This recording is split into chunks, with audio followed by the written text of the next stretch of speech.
going.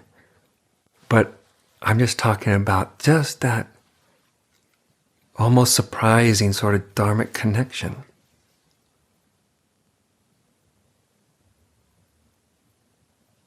That is beyond, that also transcends bodies, minds, personalities. I mean, all that's part of it too.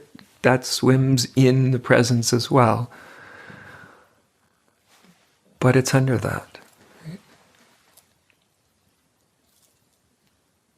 The way I have taken on this function of teaching from the very beginning, it was very, very clear to me that this, whether I was teaching like this or not for the rest of my life, I knew that this function isn't something you just walk away from. Not correctly, not properly. There may be a time, like in my case, where it is time to walk away from the active part of the teaching. But the connected presence, that's like, I may walk away from teaching, but I don't never walk away from being teacher. And I don't mean teaching somebody something, I mean that connection, right? For 27 years, I've prayed for my students every night. I will do that for the rest of my life. It's not only an instinct in me, but it's also part of the responsibility that even though I might not be here in front of a camera talking away, but in my being, the way I've always held this and the way I will continue to hold this is that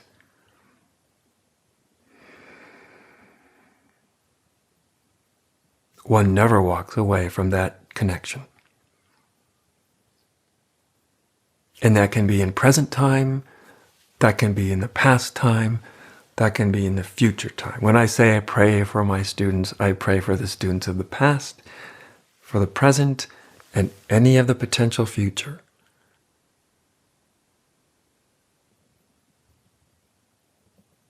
And so I want, even though I am changing sort of function of the teaching, but this other deeper connection, like I talk about with my teacher, the way her presence is there, and the way I think she would hold that, and the importance of that, the way I hold that, the importance of that, that will not change. As long as I'm here, as long as I'm breathing, I will always hold my students of the past, present, and the potential future in the highest regard.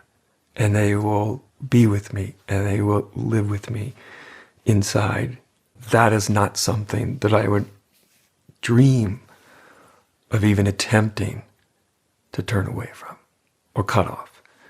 That's something that, as far as I was concerned, I committed to on the very first day that my teacher asked me to teach.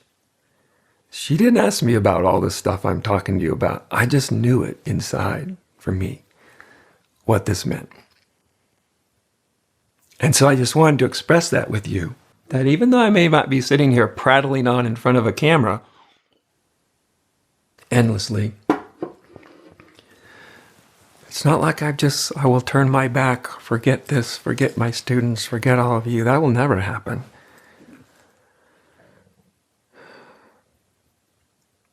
Just like I can meet with my teacher in presence anytime.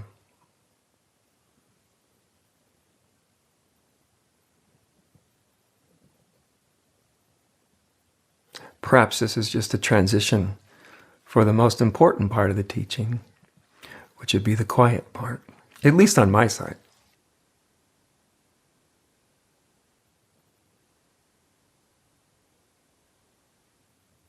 And so I wanted to, once again, to thank you for those of you who've written emails and letters to me recently, and those of you who haven't, thank you too, because I would be completely buried if everybody wrote one. So either side, I thank you for sending those in. I thank you also for being with me, for sharing this together. As I say, I may not be sitting in front of a camera giving Dharma talks, but the responsibility I signed up for on the first day of all this is something that I will always, always carry with me.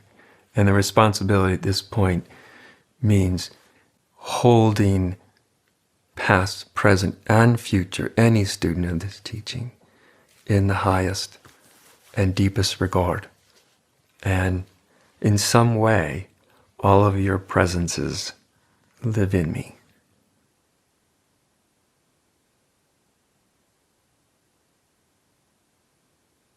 And I want you to know how much I value that.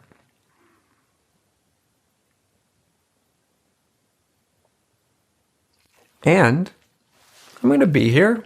Next time we have a Sunday community practice, I'll probably be right here where Mukti was this morning, ringing these bells, helping with the chants, being in quiet. But it's time. It's time for me to step down from this more active teaching role. And I leave you in good hands.